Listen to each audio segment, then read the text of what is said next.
बलराम जी ने अपनी पत्नियों के साथ और सखियों के साथ वृंदावन में समय व्यतीत किया। ग्रीष्म ऋतु थी, भूख प्यास बेचैन करने लगी। यमुना जी को आदेश दिया कि आओ और हमारे समीप से बहो। यमुना जी नहीं मानी तो श्री बलराम ने अपने हल से खींचना चाहा और 3 जगह से यमुना जी टेढ़ी हुई। जाके देखना वृंदावन में यमुना जी टेढ़ी है। वृंदावन में देखोगा तभी सामने से नजर आओगे, मथुरा में जब देखोगा तभी भी सामने से नजर पड़ेगी, गोकुल में देखोगा तभी सामने से बोलोगी कि ये यमुना मैया कैसे आ रही है। बोलेगी दाऊ दादा की कृपा है। टेढ़ी मेढ़ी इसलिए पहले दाऊ दादा ने हल धर से खींच ली थी, तो इसलिए यमुना मैया 3 जगह से टेढ़ी हुई। बोले क्यों टेढ़ी की? बोले कि यमुना मैया ने दाऊ जी का आदेश नहीं माना, इसलिए दाऊ जी को क्रोध आया और यमुना मैया के ऊपर हल का प्रहार किया। यमुना मैया 3 जगह से टेढ़ी हुई। यमुना मैया की जय हो। अब द्वारकाधीश द्वारकापुरी में एक भगवान के अवतार रहते थे। कौन? पोंडक। नाम सुना है ना पोंडक जी का? बोले कि ठाकुर जी तो चले गए वृंदावन की ओर, अब द्वारकापुरी में कोई नहीं है, तो अब तो द्वारका का राजा मैं पोंडक हूँ। जाओ द्वारकावासियों, मेरा भजन करो, मैं भगवान हूँ। नकली का पोंडक ने शंख चक्र गदा पद्म बना लिए, नकली की 4 भुजाएं लगवा ली कि हाँ मैं नारायण हूँ, मैं श्री कृष्ण हूँ।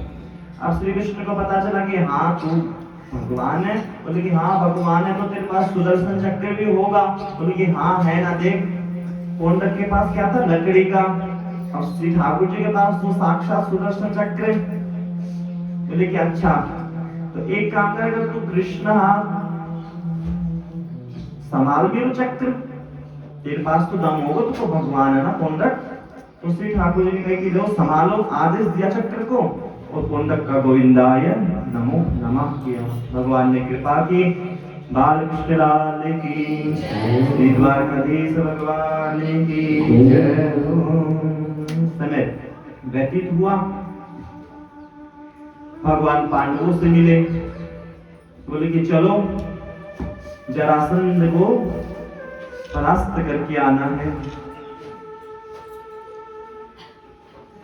पांडवों ने ब्राह्मणों का वेश धारण किया, जरासंध के युद्ध के लिए ललकारा कि जरासंध।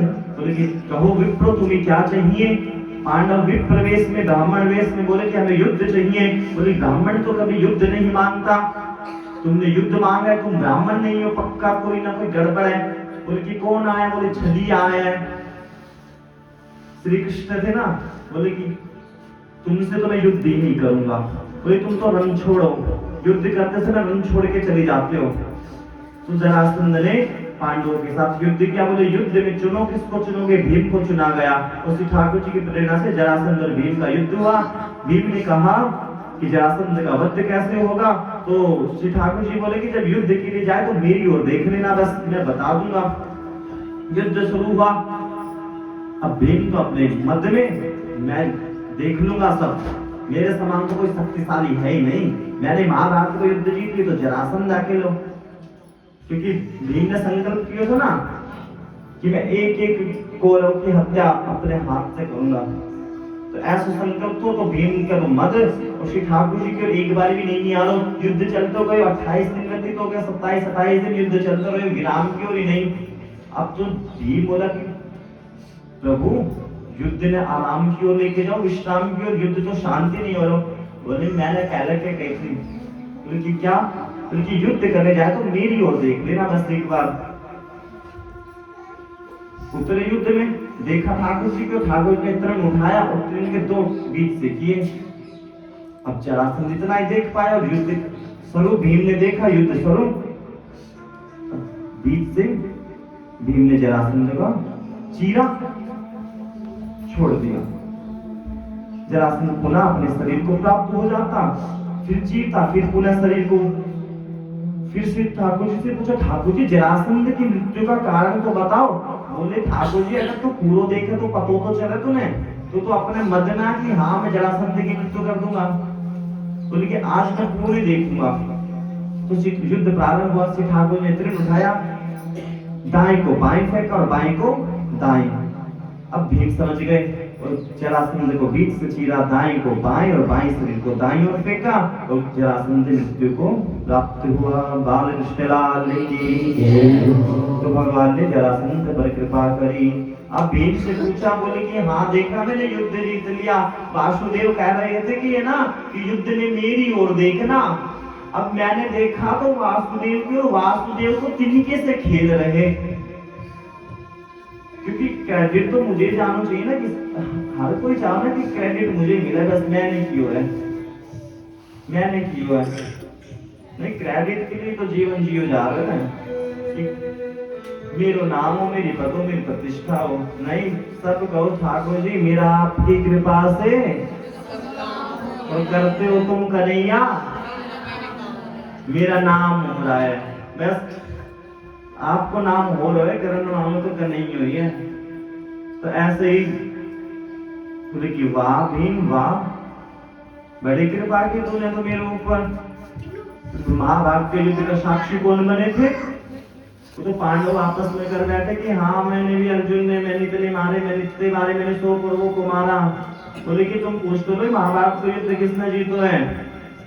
साक्षी कौन थे महाभारत के युद्ध के? घटोत्कच पुत्र बर्बरीक, और वही बर्बरीक कौन कहलाए? ठाकुर श्याम जी। बोले कि चलो, साक्षी से पूछा गया, बोले कि कौन? बोले मैंने तो महाभारत में एक ही चीज देखी। बोला कौन? बोले सामने भी श्री कृष्ण है युद्ध भूमि में और विपक्ष में भी श्री कृष्ण युद्ध भूमि में। बोले कौरवों की तरफ से भी श्री कृष्ण युद्ध कर रहे हैं और पांडवों की तरफ से भी श्री कृष्ण युद्ध कर रहे हैं। बोले क्या चलते देखा? बोले एक ही चीज, बोले सुदर्शन चक्र चल रहा था पूरे महाभारत के युद्ध में। गांधारी मैया बड़ी विचित्र, बोले कि कृष्ण तुमने छल से मेरे 100 पुत्रों का वध कर दिया। गांधारी मैया ने कहा कृष्ण छल से मैं श्राप देती हूँ, जिस प्रकार मेरे पुत्र मारे गए तुम्हारे पुत्रों का भी अंत हो। जिस प्रकार मैं शोक सागर में अश्रुओं में डूब कर क्या विलाप कर रही हूँ, इसी प्रकार एक दिन तुम्हारी स्वर्ण की नगरी भी डूब कर जल में। 2 नगरी थी, एक तो रावण के पास स्वर्ण की थी, ठाकुर जी के पास स्वर्ण की नगरी थी। 2 नगरी थी ना स्वर्ण की। रावण की जल गई, वहां जल में गई, तो श्राप दिया। बोले जिस प्रकार मैं आंसुओं में डूब रही हूँ, उसी प्रकार तुम भी एक दिन, तुम्हारी नगरी भी जल में डूब जाएगी। अब ठाकुर जी बोले कि माता जी आपने बड़ी कृपा की, मैंने तो हमेशा माताओं से प्रेम और आशीर्वाद की ही कामना की है और माताओं के वचन के लिए ही मैंने उनका पालन किया है। बोले कि मैं आपके वचनों का पालन करूंगा। तो गांधारी मैया के ठाकुर जी ने वचन भी पूर्ण किए। बोले कि श्री कृष्ण के परम धाम सो धाम कैसे गए? बोले जरा के माध्यम से। बोले कि जरा ने कहा कि प्रभु मेरे को क्षमा करो, मैंने आपके ऊपर बाण चलाया। बोले कि नहीं, ये तो मेरी ही इच्छा थी। तो श्री कृष्ण की इच्छा सर्वोपरि है। श्री कृष्ण की इच्छा थी उन्हें श्राप मिले, तो गांधारी मैया से श्राप दिलवाया गया। श्री कृष्ण की इच्छा, सृष्टि भी तो उन्हीं की इच्छा से चल रही है।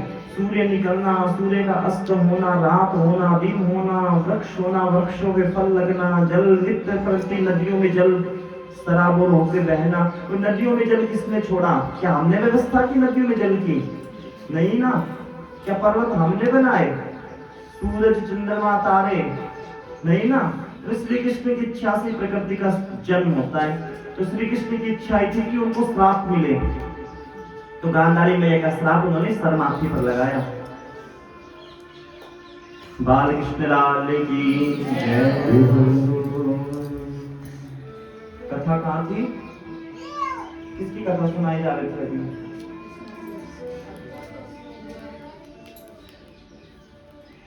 बताओ, मुझे तो याद है, तुम बताओ। जरासंध की कथा तो करते हो तुम कन्हैया, नाम मेरा हो रहा है। तो महाभारत युद्ध के साक्षी श्री बरिक जी महाराज ठाकुर श्याम जी, जो ठाकुर जी ने आशीर्वाद दिया, जाओ कलयुग में तुम मेरे नाम से जाने जाओगे। बोली है ना, दीन बंधु इतना है कि अपनो नाम भी दे रहे हैं। बोली पूजा भी तेरी और मेरो नाम भी दे। नाम तक दिए थे श्री ठाकुर जी ने बर्बरीक को। क्या नाम दिया? हारे का सहारा। अच्छा, हारे का सहारा ही क्यों बना? बोले क्या करे ना, माता ने आशीर्वाद दिया तो कि पुत्र घटोत्कच जा युद्ध तो तू देख, पर है ना 3 बाण था। बोले कि हारे का था, जो हार तो वो नजर आना उसकी ओर चले जाना। अब ठाकुर जी ने तो देखिए, अगर पांडव, ये तो युद्ध खत्म नहीं होगा, कभी कौरव परास्त होंगे, कभी पांडव परास्त होंगे, तो युद्ध तो कभी बर्बरी इधर, कभी इधर, कभी इधर, कभी इधर, तो युद्ध समाप्त नहीं होगा। तो श्री ठाकुर जी ने दान ले लिया। कैसे? बोले ब्राह्मण बन कर गए ठाकुर जी। बोले कि दान चाहिए? बोले क्या? बोले शीश का दान दो। तनिक की देर में लगाई। बोले मेरी एक इच्छा है। बोले क्या? बोले मैं महाभारत का युद्ध देखना चाहता हूँ। श्री ठाकुर जी ने कहा तथास्तु, महाभारत युद्ध तक तुम्हारा शीश सजीव रहेगा। तुम्हें महाभारत का युद्ध देखा, शीश को एक टीले पर विराजमान किया। महाभारत के युद्ध के बाद शीश को वहीं खाटू श्याम में आलू सिंह जो प्रेम से धरे श्याम को ध्यान, तो वही श्याम प्यारे का शीश विराजमान है। प्रकट हुआ हर विग्रह के पीछे प्रकट की कथाएं। बांके बिहारी का विग्रह कैसे प्रकट हुआ, राधा रमन जी का विग्रह कैसे, खाटू श्याम जी का विग्रह कैसे। बोले कि साक्षात है ना श्री हरि है, मूर्ति नहीं है। बालकृष्ण लाल की जय हो। ऐसे दीन बंधु है।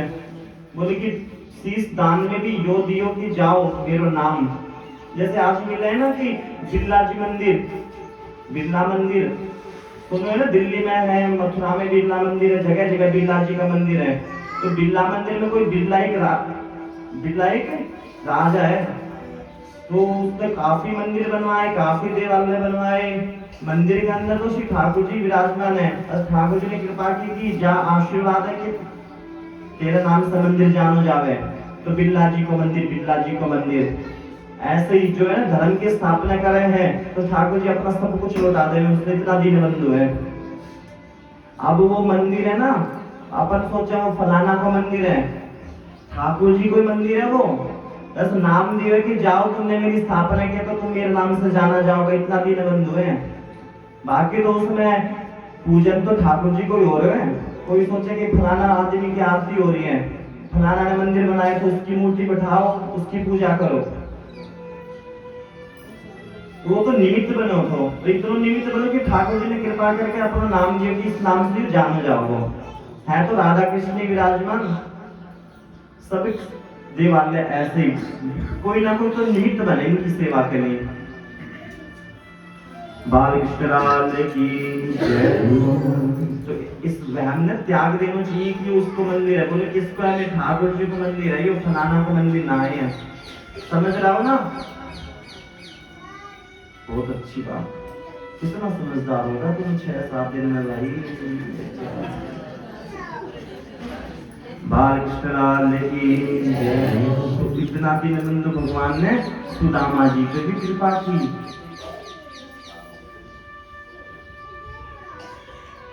कथा को यहीं पे थोड़ा सा विराम देके वापस सुदामा जी की कथा में घुसेंगे, प्रवेश करेंगे। तब तक है ना कृष्ण सुदामा का दर्शन कब करना चाहोगा भाई? आरती के समय कर रहे हैं, ठीक है? लेके आना, पहले चेयर आरती के समय ब्रजवासी को पता चला कि श्री कृष्ण कुरुक्षेत्र पधारेंगे।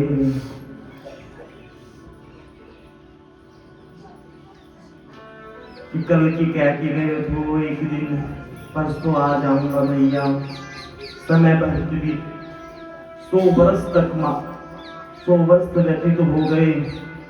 सूर्य ग्रहण लगा, श्री ठाकुर जी कुरुक्षेत्र पधारे ब्रजवासियों को सुख प्रदान करने के लिए, सर्वेश्वर श्री राधा रानी के दर्शन की इच्छा से। बोले श्री राधा जी को 100 वर्ष का श्राप लगा था वियोग का, 100 वर्ष का। किसने दिया? बताओ। श्री जी को श्राप, गोलोक की लीला थी। उनके भाई से अपराध बन गया था। उस 100 वर्ष का श्राप दिया, तुम धरा पे जाओ, उस 100 वर्ष तक श्री कृष्ण से वियोग रहेगा तुम्हारा। और उसी वियोग को पूर्ण करने के लिए श्री कृष्ण जी धराधाम पर आए श्राप को पूर्ण करने, और श्राप नहीं प्रेम की स्थापना करने के लिए श्री कृष्ण धराधाम पर पधारे। प्रेम की स्थापना की। 100 वर्ष का श्री कृष्ण का और श्री राधा जी का वियोग हुआ और कुरुक्षेत्र का समय आया। कुरुक्षेत्र के पावन भूमि पर सूर्य ग्रहण का समय था। श्री ठाकुर जी पधारे, ब्रजवासियों को पता चला कि आज लाला कन्हैया कुरुक्षेत्र में पधारे। गोपियों को सुनाई दिया कि कृष्ण आएंगे, आज कृष्ण आएंगे। सभी तैयारियां करने लगे कुरुक्षेत्र में जाने की, आज तो लाला के दर्शन होंगे।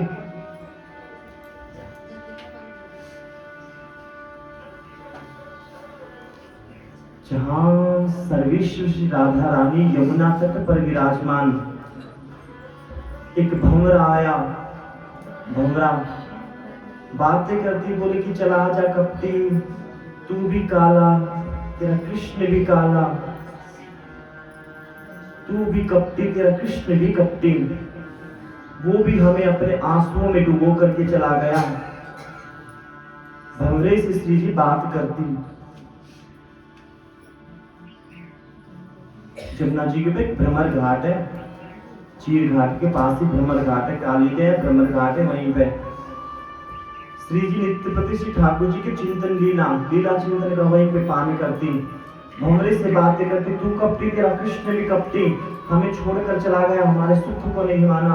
बोले कि तेरा कृष्ण भंवरे से क्यों कहा? बोले कि जिस प्रकार तू एक फूल से रस ले लेकर के दूसरे फूल पर जा बैठता है, तेरा कृष्ण भी ऐसा ही करता है, कभी उस सखी के साथ कभी उस सखी के साथ नित्य प्रति विराजमान रहता है। उसे तनिक भी सुख का भान नहीं कि गोपियां उसकी विरह में कितनी आतुर हैं।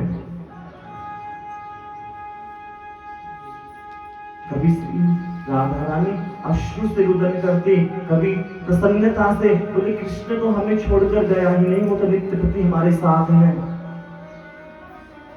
संदेशा पहुंचा, सुनो सुनो सुनो, कृष्ण आने वाला है कुरुक्षेत्र की भूमि में। गोप ग्वालों ने और सभी जाने की तैयारी करने लगे, रथ तैयार किए गए। बोले कि सभी कुछ ना कुछ लेके चलेंगे, श्री कृष्ण भूखा होगा, बहुत दिन से कुछ नहीं पाया होगा, और द्वारका में तो मक्खन की कमी है, मक्खन नहीं होगा। यशोदा मैया को सूचना पहुंची,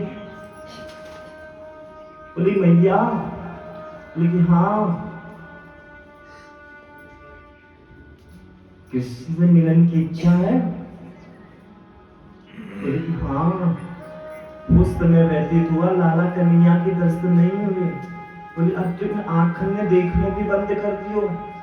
जब से श्री कृष्ण गए हैं, लाला कन्हैया जब से द्वारिका गए, मथुरा गई, आंखें देखना भी बंद कर दियो। अन्य दर्शन की लालसा विशेष नहीं। बोली कैसी दुर्दशा मैया की, नेत्रों से अश्रु में माता अंधी हो चुकी। बोली कि लाला को कैसे देखूंगी नाखून से, नेत्री नाई बचे लाला मेरे तो। फिर भी इच्छा की नहीं, लाला के दर्शन करूंगी, एक बार मैं भी कुरुक्षेत्र चलूंगी। भोर हुई, कुरुक्षेत्र जाने की तैयारी करने लगे ब्रजवासी। रथ सजे, मैया ने सबसे क्या रखा? बोले कि नहीं, माखन तो बासी है, बहुत समय को सदलोनी निकाली मैया ने आज, ताजा मक्खन। बोले कि लाला को मक्खन बड़ा प्यारा लगा, मक्खन अपने हाथों से पवाऊंगी लाला को। सदलोनी निकाली, बैठे रथ में चले कुरुक्षेत्र की ओर। सर्वेश्वर श्री राधा रानी भी रथ में विराजमान हुई, रथ चले, चर्चा करती जा रहे, रथ में कैसी कैसी लाला मिले को क्या पूछेंगे क्या नहीं पूछेंगे, कैसे मुलाकात होगी लाला से। यार लाला तो अभी तक बहुत बड़ा हो गए होगो, लाला ने तो ब्याह भी कर लिए होंगे, लाला के तो बच्चे भी हो गए होंगे। और देखो लाला के तो निष्ठुर है, इतने ब्याह हो गए लाला के, एक ब्याह में भी हमें याद ना आई की हो। मैया हम तो जाके लाला से बहुत शिकायत करेंगे मैया, लाला के कान भी बरोड़ेंगे मैया। दारी के तुझे तनिक भी दया ना आई, ब्रजवासी विसार दिए तूने, ब्याह तक कर लिए तूने, बच्चे भी कर लिए तूने, ब्रजवासी नहीं याद आए। ऐसी अनेक प्रकार की वार्ता करते ब्रजवासी कुरुक्षेत्र पहुंचे और कुरुक्षेत्र की भूमि पर श्री कृष्ण का तंबू अलग, उधर अनेकानेक द्वारकावासी, इधर ब्रजवासी, बोले कृष्ण के दर्शन के लिए चला जाए।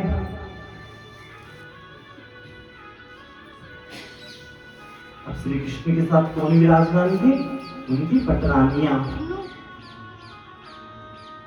दर्शन हुए ब्रजवासियों को, सखाओं को दर्शन हुए सबसे पहले।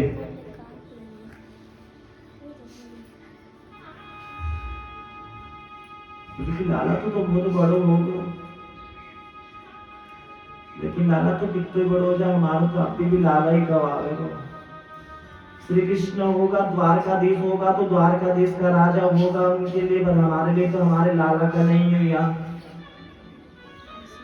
बोले कि हाँ मन सखा, हाँ मधुमंगल, हाँ श्री रामा, मैं तुम्हारे लाला का नहीं आई हूँ अभी भी। मेरे काजे क्या लेके आए? कुछ ना कुछ सभी सखाओं ने लाला कन्हैया को निवेदित किया। बोले कि मेरे मैया बाबा ने आए हैं? हाँ मैया बाबा भी आए हैं। बोले कि अब तो मैया ने आंखों से दिखना भी बंद हो गए। कन्हैया, श्री कृष्ण दौड़े यशोदा मैया और नंद बाबा के पास जाकर के नंद बाबा मैया यशोदा को प्रणाम किया। यशोदा मैया श्री कृष्ण को हृदय से लगा करके अश्रुपात रुदन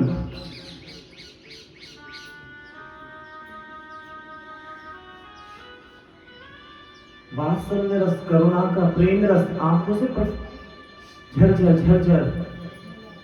लाला तू कहाँ चलो गए? तू इतने दिन से हमें छोड़ के लाला, तूने तनिक भी दया ना आई कि मैया बाबा बूढ़े हैं अब तो ना।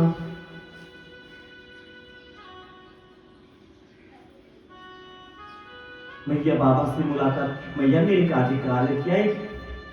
मैया ने धीरे से माखन निकाला और लाला को माखन पवाया। उनकी मैया, लेकिन लाला तो तुझे माखन थोड़ी प्रिय लगे तो तुझे तो पटरानी, अब तो लाला तेरे ब्याह भी हो गए तो तुझे तो छप्पर भोग प्रिय लगे तो हो लाला। उनकी नाई मैया, छप्पर भोग भी मुझे पवा दे तो भी मुझे तेरे हाथ को सदलोनी अच्छी लगे मैया, तेरे हाथ को माखन ही अच्छा लगे मैया।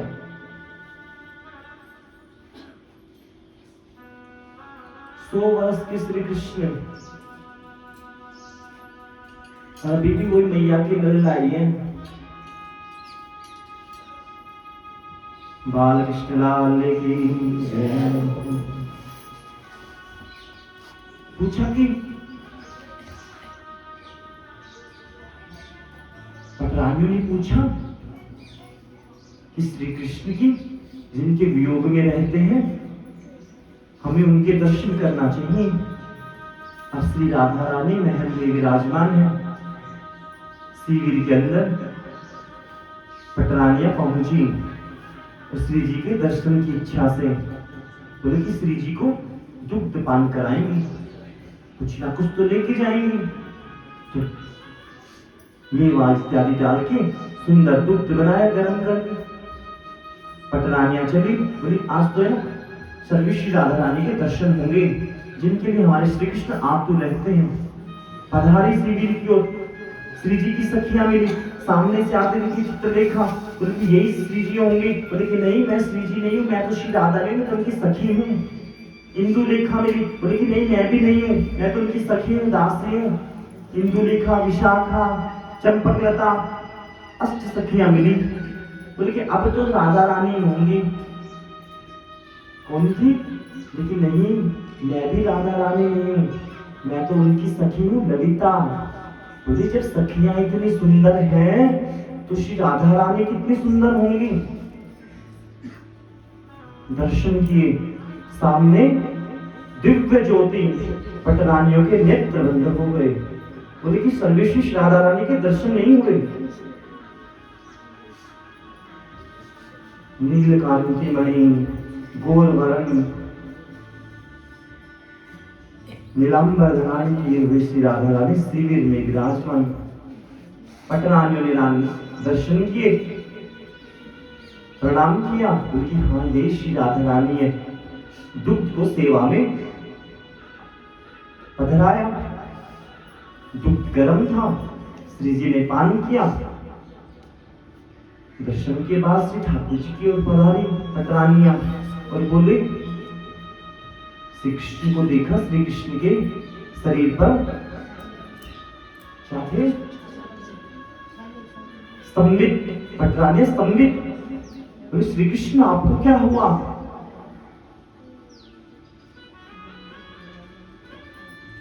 बोले कि तुम पूछती थी ना कौन है श्री राधा, क्यों इनके लिए विरह में मैं इतना आतुर होता हूँ, क्यों मेरा मन उदास होता है। बोले, जिनको तुम दुग्ध पान करा के आई हो, उनके नित्य प्रति हृदय में मैं निवास करता हूँ। क्योंकि गर्म दूध के प्रभाव से श्री ठाकुर जी को आघात हुआ। ऐसी सर्वविशेषी राधा रानी जो अपने रूप सौंदर्य के दर्शन में भी, पीछे देखो, अपने रूप सौंदर्य के दर्शन में भी श्री ठाकुर जी को निहार रही, अपना मुख दर्पण में नहीं। जिसे जल में भी श्री कृष्ण के दर्शन हुए। बोले कि राधा रानी जल में दर्पण के सम्मुख बैठी तो जरूर है, लेकिन जल के अंदर उन्हें अपना प्रतिबिंब नहीं, श्री कृष्ण का प्रतिबिंब नजर आ रहा है। वो दो शरीर और एक जान, ये है राधा जी। जगत पूछ रहे राधा कौन है, राधा कौन है? कथा सुनो तो पता चलेगा कि सर्वश्री राधा कौन है।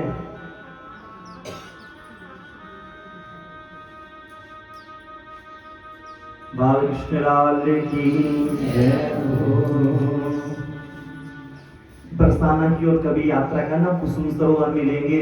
श्री ठाकुर जी है ना नित्य प्रति श्री जी के वेणु में पुष्प सेवा करते, अनेक अनेक लीलाएं करते। बोले कि ना राधा जी का विवाह हुआ था भांडीर वन में, मैया ने मेहंदी लगाई तो मेहंदी के हाथ जहाँ पे श्री जी ने धुले वहां का जल आज भी हरा है।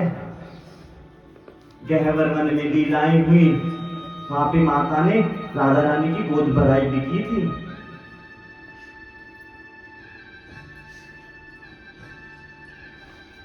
श्री ठाकुर जी गोवर्धन के तलहटी पर कुसुम सरोवर में श्री जी के सुंदर केशों का श्रृंगार करते और कुसुम सरोवर के तट पर कुसुम, कुसुम बोले तो फूल, फूलों को धारण करवाते, श्री जी का श्रृंगार करते थे, तो उसका नाम पड़ा कुसुम सरोवर।